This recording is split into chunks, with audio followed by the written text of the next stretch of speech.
Welcome to the Reality After Show. I am your host, Alex Trias, always joined by Dan Montchal. We are talking the Challenge World Championships exclusively on Paramount Plus, Episode 5. Everybody wants to rule the world. What a fitting title for this episode. And you know what? This season keeps on giving. The words that I never thought I would say heading into this season, I was just like, oh my God, this is going to be so boring. I don't know if they picked the right MVPs. I don't know anything about Argentina and the UK because Dan and I had no time to watch it because, as you guys know, our faces have been all over this podcast feed for the past few months, covering US Survivor, Australian Survivor, the Traders, the Challenge Australia, the Challenge Ride or Dies. Like, we have been nonstop going. So it's only fitting that my ride or die with me today, Dan, we get to dissect another really good episode. Yeah, I'm looking forward to it. I'm really enjoying the season. I know after episodes 1 and 2, I was a bit skeptical, but I think 3, 4, and 5 have all delivered. The people that are complaining about it, I don't know what you want. I understand. Maybe you wanted to see an elimination with this episode. Sure, that would have been nice. But what are all the complaints? Oh, there's no drama, and it's just the vets controlling the past few seasons with no one getting in their way. We're getting all of that this season. We're getting the drama. We're having great performances by these MVPs speaking up for themselves. So I don't know what more we could ask from the season at this point. I think it's delivering on all notes. And not only are they spilling on the show, they're spilling off the show too. And we'll get to that because we get some drama during the deliberation part of this episode that you're like, well, what's there to be so dramatic about? And then Danny's just like, hey, let me just throw this little bomb into Twitter to let everyone confirm what we all assumed. Yeah, okay, I was gonna say, before we get to that spot, I do want to highlight a few MVPs specifically before we get into this episode that are just really popping out to me as, okay, once this season's done, they need to be on the call list for the main show, or if they want to bring returnees to the Challenge USA for seasons 2, 3, 4, whatever. First person I want to say is, let's talk about Danny. Because Danny on the Challenge USA, very behind the scene. We got the lovable my wife Kiki. That was his narrative. He wins. He's the only true winner. Sarah gets to win the title, but we all know there's a lot of mystery behind that. Danny for sure won it. And I wasn't sure what we were going to get from Danny coming into this because he wasn't a big character in Survivor. He wasn't a big character in Challenge USA. Maybe it's because he's partnered with Tori, but Danny's a star on this show. I completely agree with that. We wanted Danny there. I wanted to see him not only because he won, but because of his background in Survivor and knowing what the challenge is. You'd think, okay, physically, Danny is a good fit, but agreed. Going into the World Championships, it was all right. Well, Danny kind of didn't have to do much really until the end of USA. You didn't hear from him, and it was just, how is he gonna is he gonna be more of a wallflower in the back while this drama's going on? And I don't know who this Danny is, but I absolutely love it because he's not a wallflower. He is in there mixing it up and starting most of this chaos, which I am all here for. Absolutely. There's another U.S. player that we'll talk about later because I'm pretty sure, Dan, you were talking to me offline. These are words I never thought I would ever say, but we're going to hold on that one. But I think I'm right to assume what I'm assuming. You have a 50-50 shot. Okay, I have a 50-50 shot. But the next grouping I want to talk about is we're going to discard Troy here just because Troy still has a quiet edit. There's not much going on there. But the other three of Emily, Grant, and most importantly, Kiki.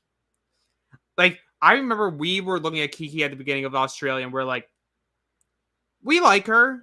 We don't know if this is the right show for her. And what a misread we all had on that, because this girl wins her season, comes into this game still underestimated, and is just showing out. She is made for this show. I completely agree once again. It was Kiki. We watched her, journey through the challenge Australia, and it was something. It was every week because viewers, if you didn't watch her journey, wasn't she just sailed to the end? She was in 3 or 4 eliminations, and there were 3 or 4 where she was even injured going into it. And you're like, man, you've had a good run, but this is probably where it ends. I mean, she's the one that knocked out Emily. She knocked out some other big players in eliminations and then at the final. And I absolutely love Kiki. I can't get enough of her. She is made for this show. The only thing I hate is the fact that she's already like in her mid-30s. I'm like, this girl, and she could still go because the challenge has shown like age really isn't a big factor as long as you put the work in going in. I can't wait to see what Kiki does next episode with this decision. Because like she is once again, like Danny, a main character. Like she was in the background these last few episodes. That's partially due to her being paired with Darrell. But like they're still making a point of peppering her into episodes. So I think they see what we are seeing. Mm-hmm. Grant and Emily. We're still seeing them make the same mistakes that they were making in the Challenge Australia. But for whatever reason, maybe it's the dynamic of the cast or something, I'm enjoying them in this format a lot more than I was enjoying, more specifically, Grant in Australia. We all loathed Grant in Australia. But like, there's something about this where I'm like, he's still the same person. He's still doing the same mistakes. But for whatever reason, it's coming across better to me. Yeah, I'm still not a huge Grant fan. I'm glad that he's here. I think he's adding a lot to the show. And what I want to touch on more is Emily, because if you remember when we were doing that coverage, we all really liked Emily those first few episodes. And then towards the end, she kind of soured out. And coming into the World Championships, we're kind of seeing, oh, this is why we really liked Emily. Like she has a lot of good things she can bring to the show. And I'm happy to see that we're kind of getting that old Emily back. Right. And so the reason why I wanted to start off with talking about a few of these MVPs is this, when the main show is casting rookies, casting first-time players, these are the players we should be casting. Like, these are the people that should be getting thrown in, because we are seeing through 5 episodes now that some will bend to their Legends pair and let the Legends do the work. But we're seeing these people with a backbone coming in like, hey, I won my show before coming on here. Like, I may know a thing or two. I'm not just going to sit around and let the varsity team take over. Like, we're not the JV team. We are the same level as you. You may be called a legend, but we won our shows too. We deserve to be here. Let us have some control over this game. And I'm loving this tension. I love the inner fights between teams. Like, if we're going to do rookies more often in the main show, this is how it should be paired off. Like, you start off with that rookie brigade of like 2 go out, but you're fighting the showcase to the veteran players, like very fresh meat, and then make those teams and have it based off that. Because now there's more intrigue than just, well, the veterans that are paired with other veterans and the veterans paired with a good rookie are all just going to stick together and everyone else is cannon fodder. Now you have to have this fight of these veterans are like trying to play for more than just this game, where you have these new players coming in like, no, we're here focused on the here and now. We'll worry about it later. And it's so interesting to watch. It reminds me, it's giving me some vibes of War of the Worlds 1, because if you remember, because generally these rookies are coming in, they have not a lot of connections with the other rookies. So they're starting off not knowing a ton of people. War of the Worlds 1, you came in and you had that tight UK alliance. Yep. Now here, you're kind of getting something similar where these people, they've done shows before. They've built these bonds and relationships. And so it makes it easier that, yeah, why would I not stick with people in my country? Because we've been through this experience together. We don't need to bend to what the veterans want. And I think it's a great dynamic for the show. You don't need to bend how the veterans want, you're saying? Don't need to. You don't need to bend. Ben. You know, I think you thought that I was going to defend Sarah here. I was. I'm not. I'm not discrediting her. I'm higher on than I was before. talking about the Ben of it all, and we'll get into it more later. We'll save it for later. We'll save it for when we get there. I have my thoughts on Ben. And depending on what your take is, I might have an equally spicy take for it right back. Perfect. We'll see. But we start at the beginning. Everyone comes back from elimination. We hear from Benha immediately, just like, well, there's no more Argentinian teams to go against, but like, now can we maybe, now that we've fully decimated that, can me and Jody, can Kellyanne and Tristan like get a break? Like that's those two teams' storyline is can we just have a break? One round. Give us one round where we're not the ones in danger. So that's very quick, very painless. That's pretty much their narrative throughout the entire episode is, can we just avoid having to be paranoid for one round? Which, yeah, understandably, because from Kellyanne and Tristan, it makes more sense because they're constantly finishing towards the end of these challenges. But if you've looked at it, I mean, Benha and Jody, they've performed pretty well. They've been in the top 3 or 4 of almost all of these dailies we've done so far. Yeah, absolutely. They're very much like a middle of the road team, I would say. Benha, I'm still enjoying. Low effort episode from him this week, but that's okay. We got a lot of Benha the last few episodes. A week off does not hurt. Allows us to showcase some of these other teams. Because like there's only 12 teams. And we say only. That's because we're used to having like 20,000 teams to start a show. And would be episode 5 and only 2 teams eliminated. So I'm going to take what I can get here. But now not only that, but taking that it's less teams, but it's a 12 episode season. Oh. Yeah, I love it. We now hear from Zara, and Zara talks about how she suffers from dyslexia, but because of that, she works even harder to like challenge her brain, strengthen that up. She's not afraid to go against anyone, and because she's paired with Wes, she knows that target's on her.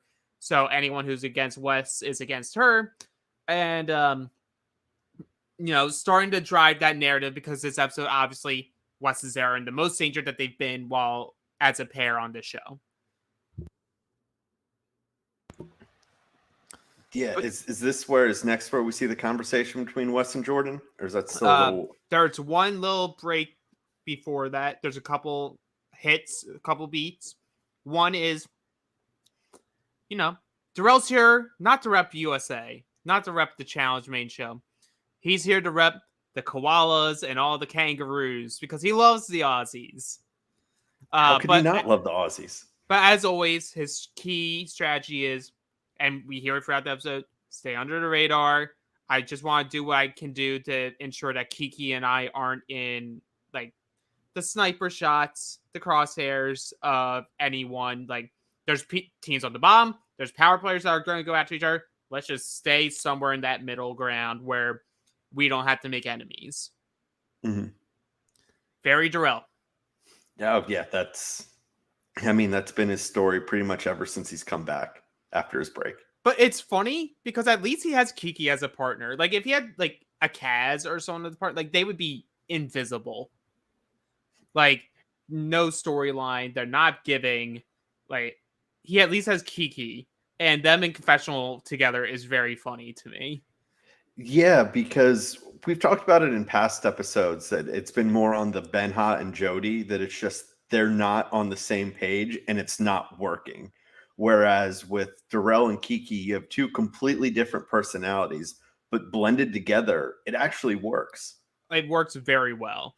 And I think that's because, for one, I think Darrell's just a great average partner for anyone because of his low-key play style. Like ever since the Brad incident, he's been a very mellow person.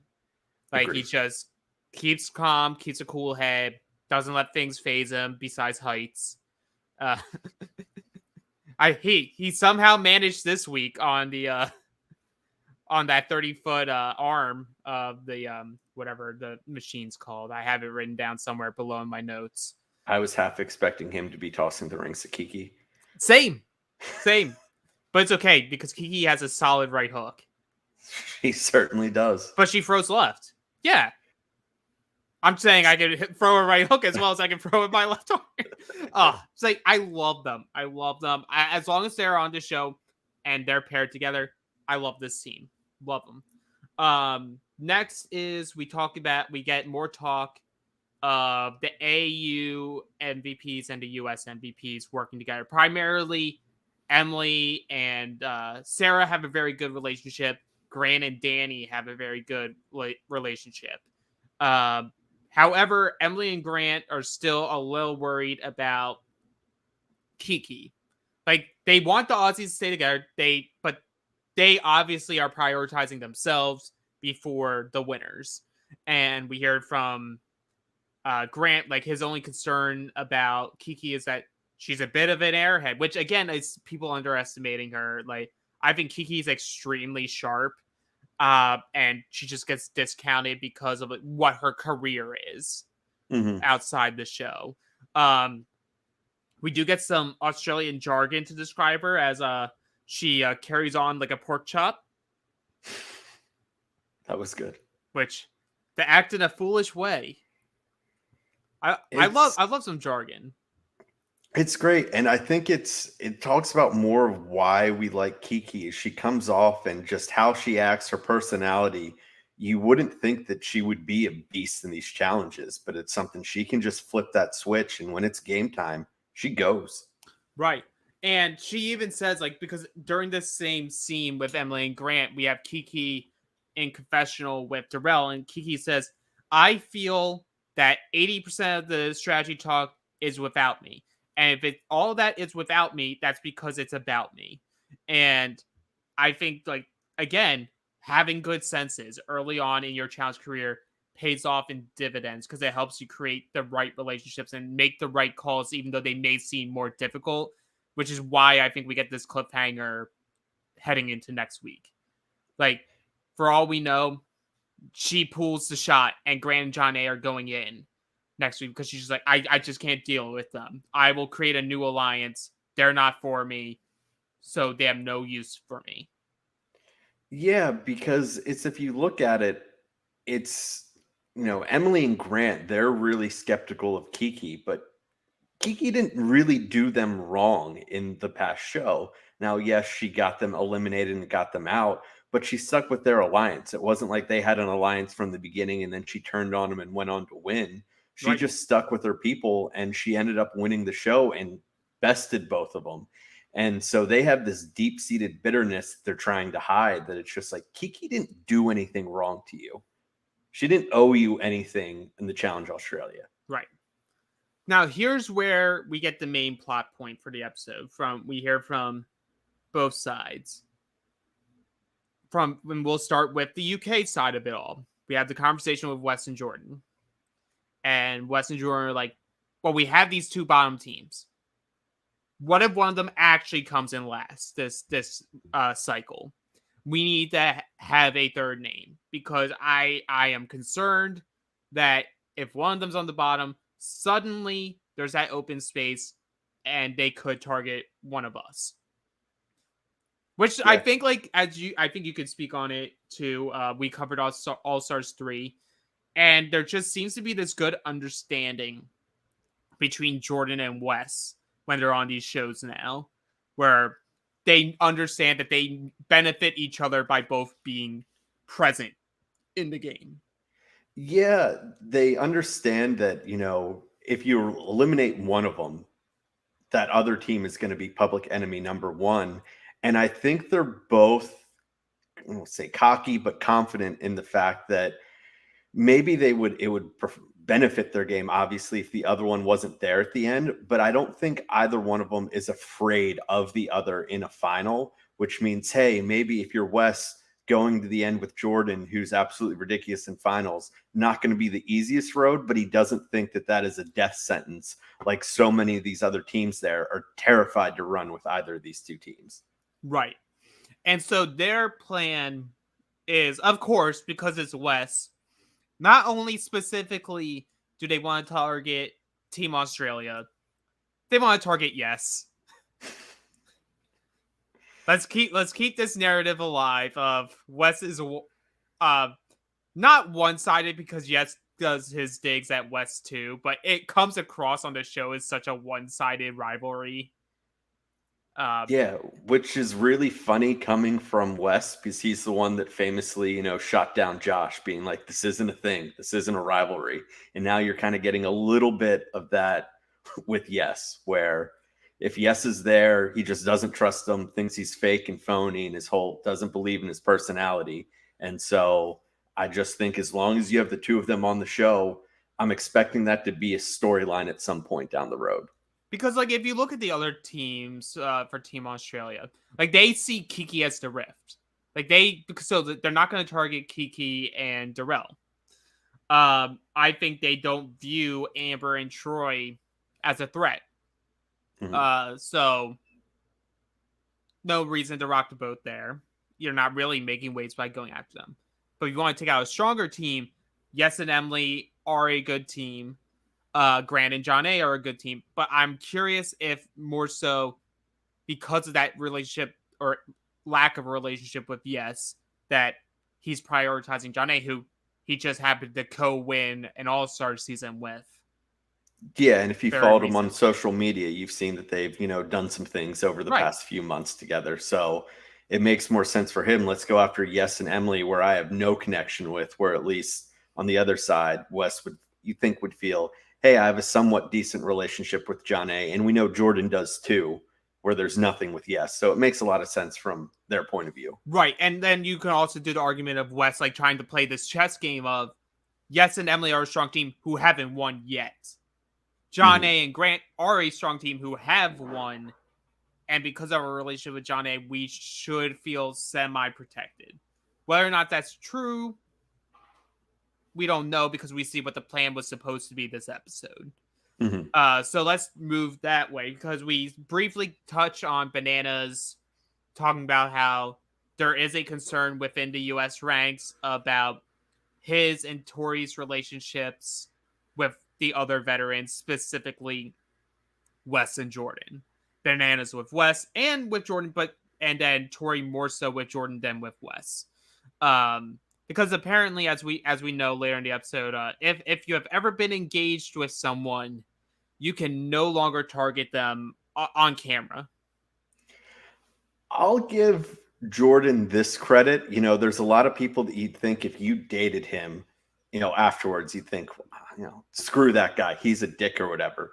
But you look at him, the way that he's ended his challenge relationships, he's clearly still really close with Tori. We know he dated Laurel for a while, and every season they've done together, they've worked extremely well. So he at least finds a way to end it on good terms, I guess. I guess. But now that like gets us to Danny and Sarah, who are this like power duo, and maybe they bond over not just the fact that they're Survivor people, but that they won the US like Challenge USA, quote unquote, together. They have trust in each other because they've seen how both of each other play. Um, and they really want to win to get control for themselves in this game because like I think Sarah says like this is supposed to be the Super Bowl, but these legends want to treat us as if this is like high school basketball, and we're not here for this. We took our foot off the gas pedal last round. We let the legends have their way, but these legends need to let us play our game too. Yeah, I mean, it's a nice thought from Sarah, but I mean, she also has to know that that's pretty unrealistic knowing their personalities. Yeah, yeah. But it's just so much fun to have this tension because like Danny's whole thing is like I want to take out like the really great finals winners. But like also wants to go to the end with Team USA and Team Australia that have John A, who's just recently won 2 finals, Bananas, who has won 7. It's like you have these people that aren't you and Tori or aren't you and Theo for Sarah, and like that have won. That they're like Jordan and Wes aren't the only threats, and maybe that's part of the plan. But currently, they're laser focused on let's get both UK people in there. Let's guarantee that either Wes and Jordan go next. Yeah, I think it's, if you're Danny, you think the only, if trying to get in like his mind of it, for like the finals, the only team that's really a threat to him and Tori is that the Energizer, like Bunny, like other couples that can just simply outrun them because he's going to be stronger than most of them. He can hold his own in puzzles. And yes, like Danny's in good shape. He's obviously a former, professional football player, but distance isn't necessarily his thing. And when you think of the finals, you think, oh, there's a lot of endurance. And so I think it makes sense in that regards that Wes and Jordan have such good endurance. They've proved it time and time again that they are the really only threats to Danny and Tori. Well, I would still argue, as it stands right now, Bananas and Justine are a very credible threat because Justine, until the Sudoku, was holding her own in that final in Challenge USA. Like, she was leaps and bounds ahead of Sarah, like almost the entire way. Bananas, it speaks for itself. Like, he literally trains his body during the show to be final ready by the time the final comes. And his endurance is one of the key things that gives him enough time to overcome his shortcomings, which is like the puzzles of it all. But like Justine's a bright person. So like then you have Justine there to sort of like counterbalance it. So as long as there's not a Sudoku at the end of this one, like they are a very viable threat. Oh, I completely agree with that. Is it the discounting blind spot? that? I think it's the blind spot because Danny and Sarah are both really close with Justine. Right. Whereas they're not close with the two UK girls, Zara and Kaz, that Jordan and Wes are paired up with. And so having the fact that they have really no relationship with them, plus the threats of a Wes and Jordan, make it the priority. I don't want to say that they would never go after Justine and Bananas because of Justine, but I think for now it gets put on the back burner because these two, it's easy to kind of rally behind and let's go get those two teams. Right. So we're going to hit these spots and then I'm going to talk about USA as a whole because we didn't talk about Justine at the beginning. She's a quieter player, but like I think there's just something about her that oof. Okay, Dan. Whoops. Sorry, folks. But yeah, so we hear from Casey, a rare Casey confessional that isn't about highlighting what the challenge is. And she says, of course, the narrative has to be about, if it's not about a challenge, it has to be about Nani. It's the only two things she's allowed to talk about. Well, there's a third thing, but even us have most viewers have forgotten that Kenny exists and is in fact her brother. Who? Exactly. Matt, the lifeguard.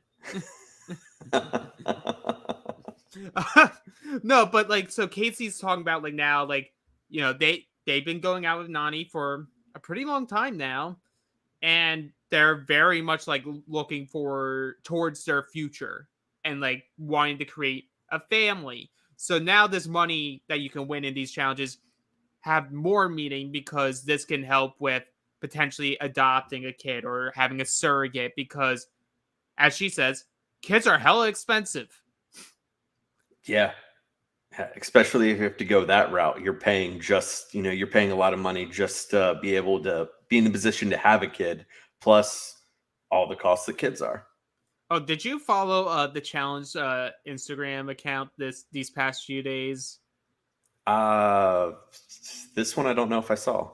They were having the challengers go head to head in a the fruit roll up. The fruit roll up.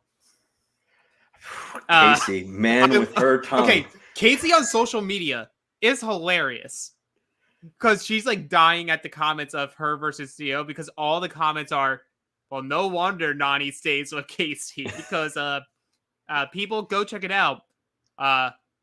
As you would expect, Casey's tongue game is very strong. It's good luck competing with that. Right? I don't think Nani wants to compete with that. No. I like them together. They're cute together. But this, like, the Casey of it all is to help jump us into the other USA MVP, and that's Ben. And the big question mark about Ben is he carrying baggage from USA? He's paranoid player. He will flip-flop. And we hear him talking with Bananas. And in that conversation, Ben's like, hey, I'm cool. I don't have any ill will against any of them. I want to play it out with Team USA. But we hear from Ben himself, it's just like, I have to come in here and play more selfishly. I have to do what I believe will put me and Casey in the best chance to win. So, sure, we're Team USA, and I am a loyal player. But at the end of the day, I need to be loyal to me and my partner before all else.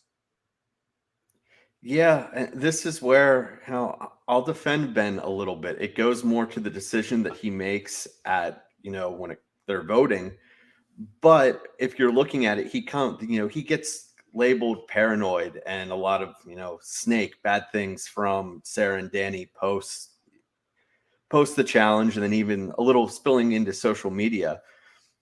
But from him, think about it from the point of view that he's not being part of the conversations, at least from what we see, of making the decision together. He's being told, this is what we're doing. So I can't blame him for going off book, doing something he thinks is going to benefit him and Casey more, because, well, what does that mean? If it's the 2 USA teams and the 2 Aussie teams that are really close, 5 teams probably aren't making the final. So why would I just go along with that to maybe get picked off because it seems like it's 2 and 2 rather than the solid 4 of the USA? Right. And here's my thing. Very polarizing, obviously, like Sarah and Ben, like for whatever reasons that people do have about both of them, you'll see it clearly on social media. My take here, these 3 and Justine are perfect for the show. Like, this is perfect drama that you would ask for from a challenge season, and it's spilling over into social media, just like a classic like mid-20s season of the challenge. Like, these are like things where you could easily pair Ben with either Sarah or Danny in a rivals style season in the future, because now not only is there like Twitter beef, there's game beef behind it. Like, he turned his back on us yet again. He keeps flip-flopping.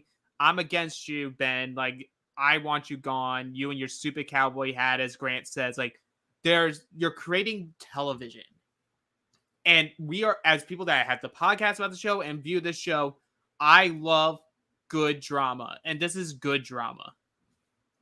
Agreed. And I may have been, had some shitty comments for Ben in the past. I stand by most of them. As you should. Yeah, but that's kind of what we want. Like, the people that are complaining is, don't you want these people that aren't going to just do what they're told and go against the grain sometime? Well, surprisingly enough, that's what we're getting from Ben here. So why would you not want that in the show? Well, you could make that same argument of they're upset because instead of not listening to the MVPs, he's listening to the Vacation Alliance. I think that's what people are upset about, is he's just bending over to Tori and Casey and Bananas and just taking it from them instead of taking it from new players that want to make their own statement in the game. Yeah, I can see how you'd make that, but you think about it as, you see the conversations that Ben and Casey have, and it seems more of like a conversation, not saying, hey, this is what we're doing. So if they're going to keep talking it out and come to the decision that's best for them on an agreement, I'm fine with whichever way they go, because that isn't the vet or the MVP dictating this is how we're going to play the game. That's them it's Ben coming to a compromise with his partner and saying, hey, this is the best path for us moving forward. And you look at Casey outside of last season, she gets the final. So if you can come to a common ground with her, why not put yourself in the best spot to get to that final? Right. And like, we hear from them later in this episode, and this is why I'm like, even this pairing intrigues me, where it's like, we all call Casey boring, but it's like a similar thing of the Darrell, where like Darrell's now partnered with someone who's like bringing him up. I think this complete difference of Casey and Ben, while both are loyal players. They have that part in common. Like, they want to ride with the people that they ride with. Casey isn't someone that, like, creates this outward drama by their actions, whereas Ben can't help himself to create this drama because he's a little more paranoid than Casey is as a player. So, like, having them as a duo in this season, it's just very interesting to follow. And the other thing that I'll give Ben credit for here, can't believe I'm more credit. But if you see, so you look at the other, MVPs from USA, you have Danny, Sarah, mainly, Justine. and then Justine, but then like Emily and Grant, they're more kind of sticking, with their group. That's who you see him talking a lot with. It's very rare that you see him having outside conversations with someone outside of that. Where you look at, we've already seen Ben have conversations with John A, with Kellyanne. I'm sure there's been plenty more that we haven't seen. So I think if anything, Ben is actually making stronger connections with more people in the house than this dominant USA-Australia connection that the rest of them are relying on. I agree. But this does get us to the daily, which is flying around, where you are on there's 4 huge excavators. That's the word I was looking for earlier. And one person on the team will be flying around on the end of the 30-foot arm of the excavator, and you'll be hauling ass. While your partner is at a station throwing rings at you. The player in the harness has to catch those rings and toss them into the bin that's in the middle. Each team has 50 rings, and the team with the most rings deposited into that bin will win. Obviously, the team with the lowest score at the end will automatically go into elimination in the arena. But, it doesn't just stop there. We want to make sure you're well nutritioned, folks. They're hungry. So, you're hungry. So we are going to give you a very vegan smoothie, and you must finish it within 2 minutes. And there are penalties if you can't finish it or you throw up. And I think Johnny is somewhere like celebrating over the fact that finally there's repercussions if you throw up or if you don't finish your drink. And I love this. I love this setup. I love the way that you because one, you're hoping that they throw up while on the excavator because that's hilarious. Look at them vomiting garlic and chili everywhere. But I like that there's just a penalty. Like, I love that and this is a competition where those penalties can determine the outcome and do. Oh yeah, it's just another thing that they got right on the season. It's, hey, we're going to make this a little bit more difficult, but having a way for penalties to happen, because you see some people, we'll get to the Wes and Zara of it all. They make a decision that they think is strategic, and it could easily backfire because, hey, we see Bananas doing well. He's good at dumb shit. Like, who knows if you're actually going to be good at getting these rings from your partner and being able to deposit them while swinging around. No one's done this before. How do you train for it? Yeah. But before we get into the results of it and how things happened, I do have the breakdown. Did you cheat, Dan? Did you write them down? I made a mental note after last time to be like, you should write it down and at least get the 3. I didn't. I have no idea. You should never write it down. This is a quiz. Where's the entertainment of the podcast if you write it down and give me the right answer? So I'm assuming it's 3 again. 3 different. Yep. All right. I'll give you that. What the fuck would the 3 be for this? Is concentration one? I'm not going to tell you until you give me a full answer. Has to get to 100%. Concentration 40%. I don't know why, but endurance 30% and 30% mental. You got it all wrong. Yep, I didn't feel great about any of those. So for flying around, it is 40% timing, 40% accuracy, and 20% strength. Strength? Yeah, you had to throw it. You saw those girls struggling throwing those rings. I guess. All right. Fuck. But Okay. mainly the timing and accuracy of it all is Yeah, the no, majority. those two make But sense. you know what? We could take out strength and make it 20% heart. Just for Nelson. Just for Nelson. He may be gone. He may be the most irrelevant person that was on this cast, but you know what? He had heart. No, that one UK guy was there. Hey, he was going to be something if it wasn't for COVID. Maybe. Maybe.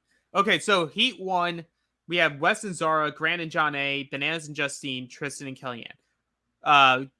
3 of the teams finished their drink. Wes and Zara start the drink and immediately just decide, nope, we are better off not finishing it. And because I think Wes is overconfident yet again and being like, well, I'm Wes. I'm going to do amazing at this comp anyway. So we'll make up whatever we lose here. Which we find out. They don't know what the penalties are. Yeah, we don't know what they know at this point.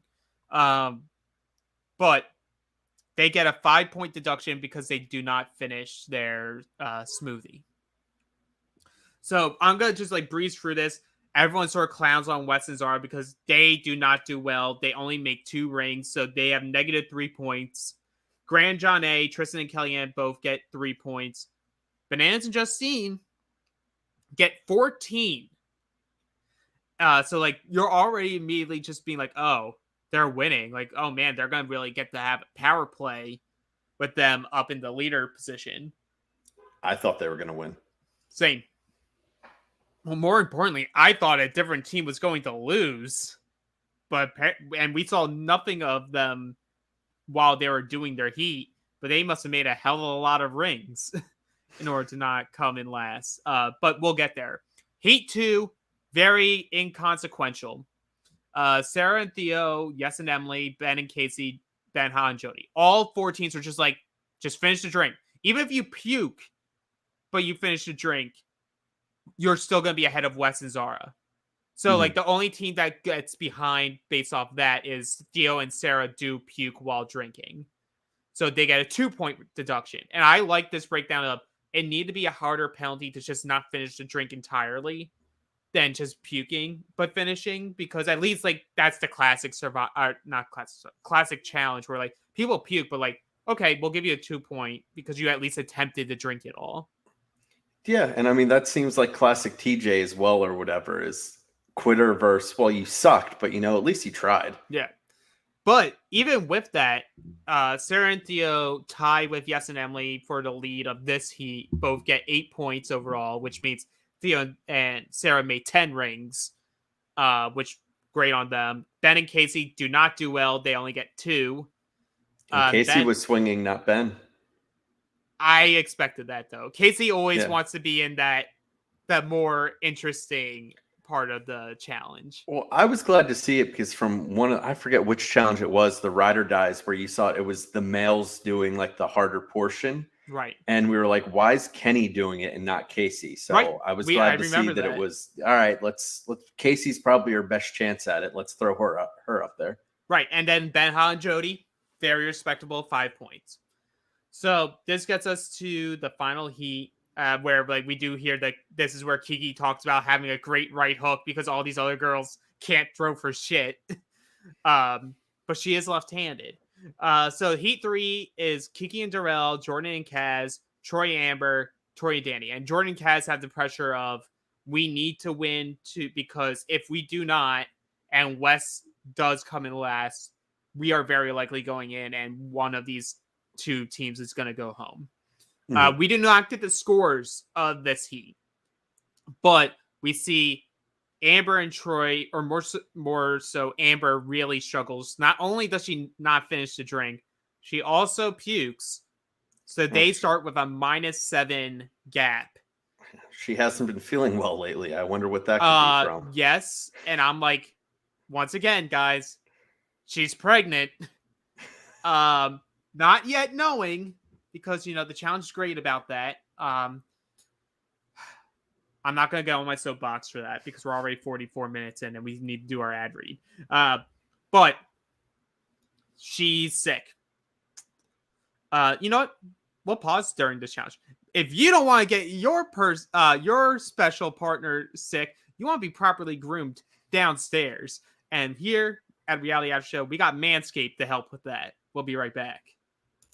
Support for Reality After Show is brought to you by Manscaped, who is the best in men's below-the-waist grooming.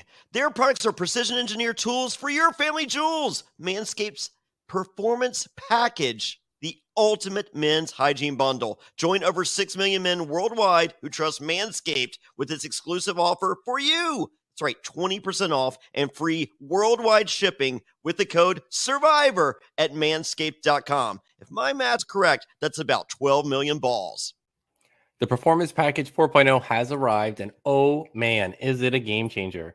Inside this package, you'll find their Lawnmower 4.0 trimmer, Weed Whacker, ear and nose hair trimmer, Crop Preserver ball deodorant, Crop Reviver toner, performance boxer briefs, and a travel bag to hold your goodies. First off, the Lawnmower 4.0, this trimmer is the future of grooming, and dare I say, the greatest ball trimmer ever. Their 4th generation trimmer features a cutting-edge ceramic blade to help reduce grooming accidents thanks to their advanced skin-safe technology. The Lawnmower 4.0 is waterproof and has a 4000K LED spotlight that you need for a more precise shave. Now, I have a dark shower curtain in my bathroom, and I've been looking for the perfect way to shave in the dark, kinda. Guess what? I found it! 4000K LED! No longer a problem. I got perfectly smooth, clean balls thanks to the Lawnmower 4.0. It's time to take care of yourself, so go to manscaped.com and get 20% off and free shipping with the code SURVIVOR. That's 20% off and free shipping at manscaped.com and use the code SURVIVOR. Unlock your confidence and always use the right tools for the job with Manscaped. Thanks for sticking with us through the ad break. And don't forget, for more exclusive Reality After Show coverage, visit realitypatron.com. That's reality, Patron.com. And we're back. And we're back with Heat 3. And so we know Amber and Troy are behind. Really behind the 8 ball. -7. So in order to get past Wes and Zara, they need to make 5 rings. We know they make way more than 5. But before we get that, we want to highlight Kiki, who, first off, is just chugging this shit, making Darrell look like a motherfucking punk. And then Darrell immediately goes, God, I really need to stop cursing. And Kiki just straight face just goes, oh no, that's fine. Just do it. I do love that. I think they realize, like, oh, this is Paramount Plus, not MTV. But like, we can swear and it won't get beep. Awesome. Fuck yeah. But this is the first time Darrell has apologized. So shame on you, Darrell, for apologizing for cursing. Apologizing for cursing makes you a motherfucking punk. Absolutely. But not only that, apparently Kiki throws like Tom Brady. Throwing bullets at Darrell. And like we do see Kaz and Jordan are doing well. Like Jordan being Jordan, of course, like is catching the rings with his feet and like popping them up and like throwing frisbees straight into the bin. So we don't know what's going to happen here. But we finished the challenge. I just make a note that like people, and Johnny touches on how like everyone is still underestimating Kiki, but like she even says like we all should actually be very scared of her. She's a beast. She's a beast. Kiki Barbie Beast. Is she the new Barbie Beast? I think so. She at least has the wind to back it up. Oh! Okay. Well, we get the results. The bottom 2 teams, and I'm like fully sitting there being like, okay, it's going to be Wes and Zara, Amber and Troy. It's Wes and Zara, and Ben and Casey. And I'm just like, where was this? You know, this could have been part of Troy's, Ninja Warrior course that he built in his basement that he just to complete it before then destroying it so no one else could do it. Did they like put him in one of those like baby Bjorns or like, and just like had it spinning around like on a pole and just like, I could definitely see that. That means they had to make 10. They made 10 at least, which now makes me think like, wow, there's a world where if Amber was not pregnant and also able to finish this string, They maybe could've won. they win. Yeah. Because we never get the number. We don't know what the winner actually got, but we know the number to beat was 14. Mhm. So we just know it was more than 14, or if it was 14, they did it at a faster pace. But it was down to Bananas and Justine and Darrell and Kiki. And Darrell and Kiki win, and I'm pretty sure at that moment, Danny's just like, Kiki, you won. She's here. Where? She's here. My wife, Kiki. Oh, different Kiki. But Danny I would have loved for them to be partnered up just for that. We needed Amazing. that. My partner, Kiki. Oh, that's double meaning. Not that partner. My game partner, Kiki. Yeah. But Danny thinks God is looking out for him with Kiki and Darrell winning because an AU team wins. Wes and Zara are automatically in elimination. This is lining up perfectly for the US and AU to join forces yet again, send Jordan into elimination so that we can get one of Wes and Jordan out of this game. Here comes Ben. Yeah. So, I'm sort of going to mix all this together. The AU people feel very safe. However, Kiki's very much just like, I don't really have full trust in Emily and Grant. They are making these decisions and these moves without me. I will say the one thing that I saw Kiki posted on social media is she posted, the 7 most deadly snakes in Australia, and 2 of them were Grant and Emily. I love this. But here's the first mistake. So like Danny's and like AU is talking about like, oh, we're gonna get Team UK out, and what we hear the plan is we're gonna get Jordan and Kaz in, and then we'll throw in an AU team because obviously Darrell and Kiki would not pick the AU team to go in. And I think classic Grant not being a good game player, but boy, is it funny television. Grant offers himself and John A as the smoke screen.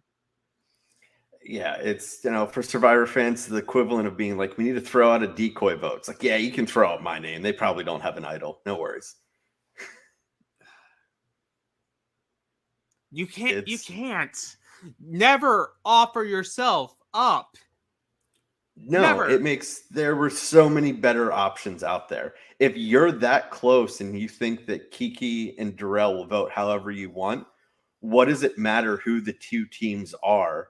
If you're all on the same page, they'll pick Jordan and Kaz. Well, I mean, also, the real plan, even though you would have burned bridges this way, would have been the AU team should have been Amber and Troy. Yeah. For double meaning. Like, Amber and Darrell have a very good connection from double agents. Like, Amber thinks very highly of Darrell. Yes. And Troy and Kiki have a very good relationship with each other because they won together. Mm-hmm. Like, and we see it later in the episode. Like, they have confidence to tell each other what they're hearing. So I think the move should have been, get Jordan and Kaz and have Troy and Amber as the other team. Like, they didn't perform well, even though, like, obviously they weren't in the bottom 2. But, like, you could have pitched it. Like, that could have been the pitch if you were able to get them on board. Because if you're that confident in that relationship, that makes more sense than, we were rivals with Kiki all last season. I'm going to offer myself up. She won't backstab me. Yeah, because at that point, like, it almost makes it a decision because, of course, Jordan's a huge threat or whatever, but, John A. and Grant have, they won the first challenge. They've been doing really well. That's still pitting 2 really good teams against each other. Mm-hmm. But now we hear also from the veterans because Bananas, Casey, and Tori are in a room together, and they're like, oh, well, with Wes in, now is a time that we can make a power move. And the power move isn't to send Jordan in there because we're aligned with Jordan. The power move is to send 2 Australian teams in. So if we can get Yes and Emily and John A. and Grant in, Darrell is going to throw Grant and John A. in. And then, you know, we can either lose John and Grant, who are a strong duo, or we lose Wes, who's also really great at the end. Would be a shame to lose him because he's a good ally for us in this game, but is what it You're is. We getting a strong team guarantee, out. you guarantee a strong team is going out, but not a strong team that is totally aligned with you. Mm-hmm. Which makes sense. But, like, obviously this is the friction because Ben finds himself in the middle of these two decisions. So Ben's either can go with the veterans and let this AU team betrayal happen, or stick with Danny and Sarah and Justine as the MVPs and really drive home this, let's send Jordan in. Let's guarantee one of Jordan and Wes go home. But, you know, for the other teams, the bottom feeder teams, Kellyanne and Jody have no issue saying John A's name. No. Even though Jody has this thing of, like, don't let bananas bully you. And I'm like, I don't feel like we're seeing bullying. Like, I could say you could make a case that, like, people are being, like, strong-handed. Mm-hmm. But I haven't seen anything that's bullying. I think bullying gets just thrown around way too often. But, like, Kellyanne even says, like, I don't see it as bullying. And, like, it's two assholes. Like, I'm going to pick the asshole who hasn't betrayed me yet. Yeah, and it's sure maybe it's a little strong-handed, but it's your two teams have constantly been throwing your name out. Here's the option so that you get on the right side of the votes to potentially build an alliance so that you're not continuously being the two names thrown out there. Right. So this gets us to the deliberation. Long story short, Ben does not go with the MVP plan. Ben and Casey as a group vote alongside the Bananas Tori Casey plan, which leads to ultimately a stalemate because it all comes down to Danny and Tori's vote. It's either going to be some combination of Jordan and Kaz,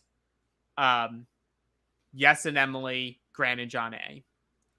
Danny and Tori have to be the tiebreaker, and Danny refuses to go along with Tori, and it just goes, oh, you don't want to say Jordan's name.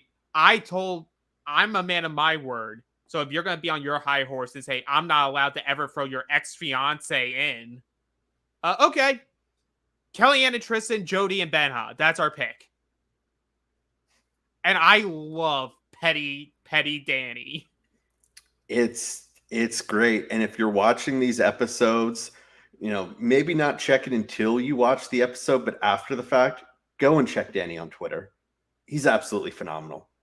So Danny on Twitter is throwing shade at Tori because he said, well, behind closed doors, a certain challenger kept telling me we need to take out Jordan. We need to take out Jordan. We need to take out Wes. But now when I say it at the table, suddenly I'm not allowed to do it. And suddenly ex-fiance gets thrown in there. And people are like, oh, was it this person? Was it this person? It's like, no, it was Tori. Tori has been telling me that we need, and I think this is where it is. Tori is saying for us to win, we do need to get Jordan out. But Tori's also trying to think of like, well, there's a way that we can go about it. And it doesn't need to be right now, probably. And it's like, it can be very far down the line, right before the final. We can find a way to get him in there. That doesn't get my hands dirty because he's my ex-fiance. And we're trying to be on good terms. And Danny's taking it as like, you are telling me that we need to take them out because they are a threat.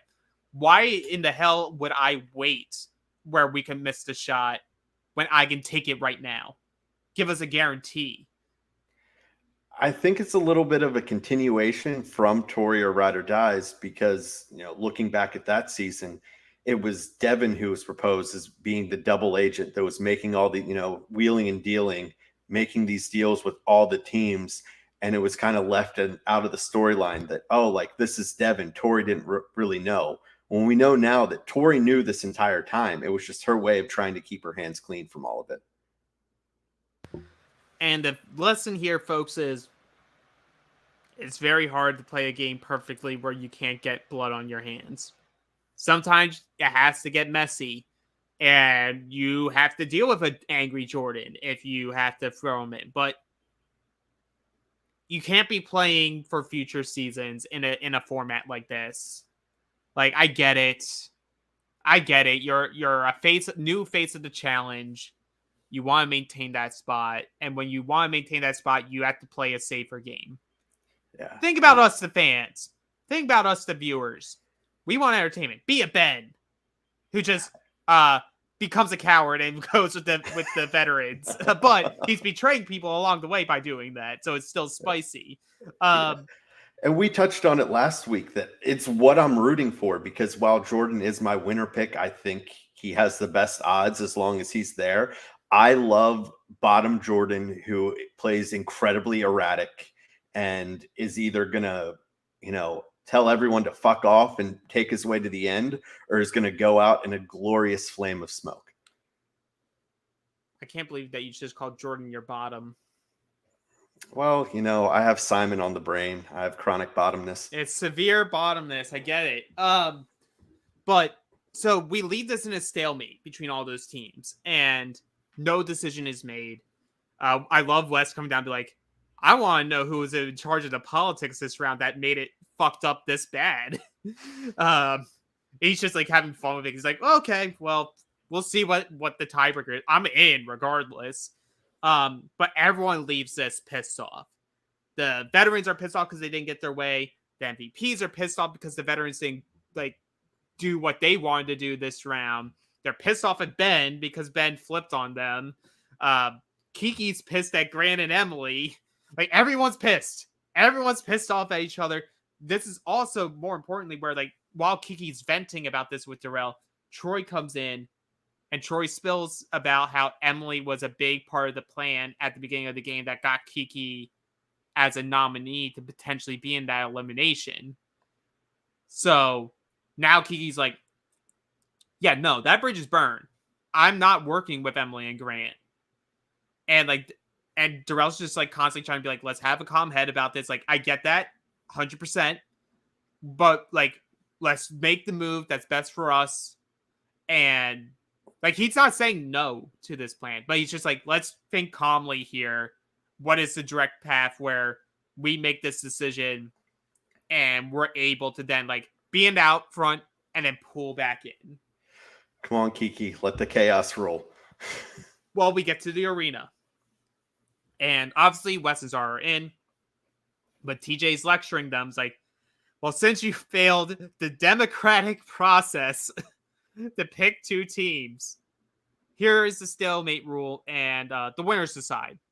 Whatever team they want. It's not the people in the stalemate. It's literally any team is now in danger. I like this. I like it too. I do like this. Yeah. Sorry, go ahead. I love it. I love it. You go ahead. Tell me why you love it. Because in the past, we've seen, going back to Final Reckoning, it's Amanda and Zach end up going in because the decision can't be made, which I understand why they do it that way. But I think if you won the challenge, there should be no repercussion where you could possibly be going in. At this point, it's up to the rest of the house. They either need to get onto the same page, or if they don't, this is the consequence. It doesn't matter what names you were throwing out. If they wanted to go up there and throw in Danny and Tori, Bananas and Justine, whoever, they can do it, which I like that. I think that it adds an interesting dynamic to it, especially when we'll see future roundtables like this, where it's just, hey, maybe, I'm not getting my way, but I have to think heavily about not just going with the majority, or do I want to be that person that sparks chaos and I want to tie it up, because I don't want either of those two teams to go in. I want anyone to be able to go in. So I think it adds an interesting wrinkle and dynamic to it.